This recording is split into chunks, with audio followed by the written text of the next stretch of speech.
Oh, I did. I'm so sorry. I skipped something. That's what you get when you're drinking and reading. Sorry, when Pharaoh heard this, he tried to kill Moses, but Moses escaped from Pharaoh and went to live in the land of Medina. Okay, we got that part. Then one day he sat down beside a well. Okay, that's the part I skipped. Now the priests of Medina had 7 daughters, and they came out to draw water from the well and filled the trough to father their father's flock. Doesn't that sound like Jacob's story? Isn't that the same exact story as Jacob? Jacob went out to get some water. I mean, he goes out and he sees people getting water. Did Jacob kill anybody? I can't remember. But this is the same story as Jacob here. Shepherds came and tried to drive them away. Get away from getting your water, women. But Moses stood up and helped them and watered their flock. I'll help you. Let me water your flock. And they came home to their father. He said, how is it that you have come back so early today? I was doing stuff. What are you doing home already? I was masturbating, girls. Get out. All right, you're home, you're home. What's going on? And they answered, an Egyptian protected us from the shepherds and also drew enough water for us and watered the flock. Where is he? Their father asked. Why have you left the man behind? Call him to eat with us. Why? Pour some water. Come on in. Why I, as the father, couldn't go out there and do this myself, since Moses could do it by himself. Why I could, I don't know, but fine. Bring him in, bring him in. I totally lost my Jackie Mason voice, didn't I? Bring him in, bring him in. So anyway, so Moses was happy to live with this man. Oh, he moves in with them. That's cool. Moses, that's what it says next. I'm just reading what's here. Moses, I didn't skip anything. Moses was happy to live with this man, and the man gave Moses his daughter, Zipporah, to be his wife. Zipporah, come here. Come here. You see this stranger? You're going to fuck him, and you're going to marry him. You probably marry first and fuck, but you're definitely going to. I love how the men just give their daughters away. Like, honey, come here. You see this dude? You like it? No, that's too fucking bad, because you're marrying this motherfucker. What? I married who? No. Listen, he got some water out of the flocks or something, or I don't know. I wasn't there. All I know is, you're gonna marry this fucker. I don't know the man. But I let him move. He watered the flock, so I'm gonna have him move in and then give my daughter him. What the hell? What?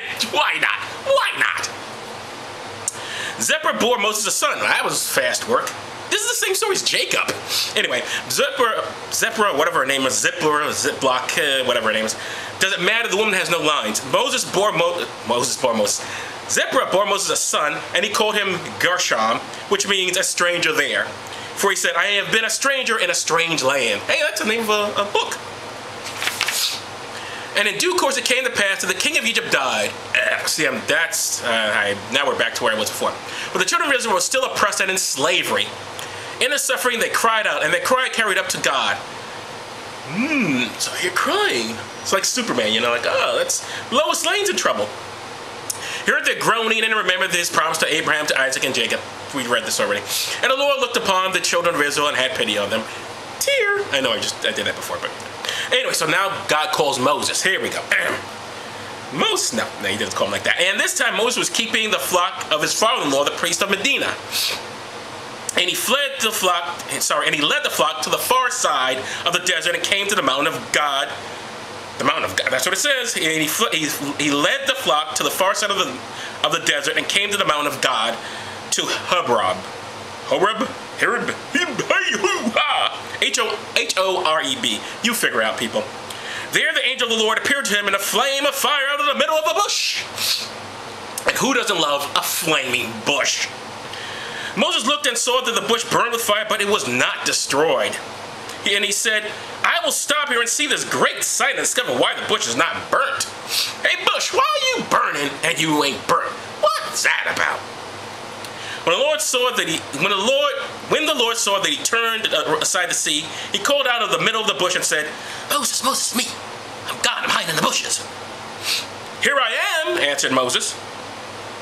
Do not come near, God said. Take your shoes off your feet, for the place on which you are standing is holy ground, because our God is down here.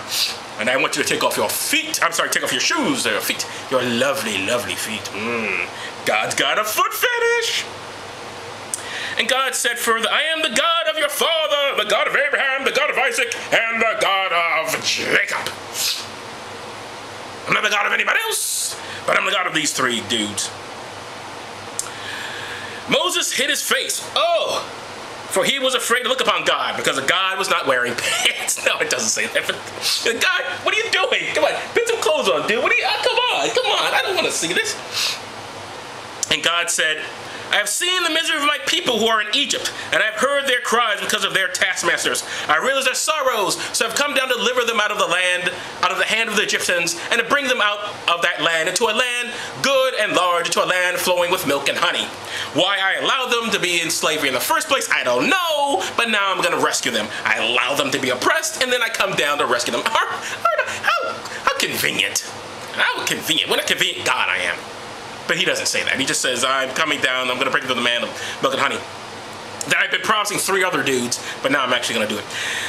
Come now, therefore, and I will send you to Pharaoh, so that you may lend forth my people, the children of Israel, out of Egypt.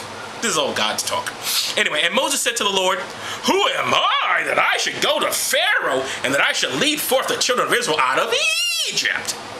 And the Lord said, certainly I will be with you, and that shall be a token that I have sent you. When you have brought forth the people out of Egypt, you shall worship God upon this mountain. You see, because sure, I allowed you to be oppressed, but now I'm getting you out. Now you got to make sure you worship me. God is the most insecure motherfucker. I thought I was insecure. God is the most insecure motherfucker. Listen, I did this, you got to worship me. You're in slavery and bondage, worship me. You're out of slavery and bondage, worship me. I bleed you here, worship me. I don't lead you there, don't worship me. Worship me. Just anything, worship me. Everything, worship. I'm just blah, blah, blah, blah, blah. God is, what a little bitch. Anyway, then Moses said to the Lord, imagine that. Imagine you're in church, right? Your pastor turns the page and goes, and the Lord was a little bitch. What? All right, anyway.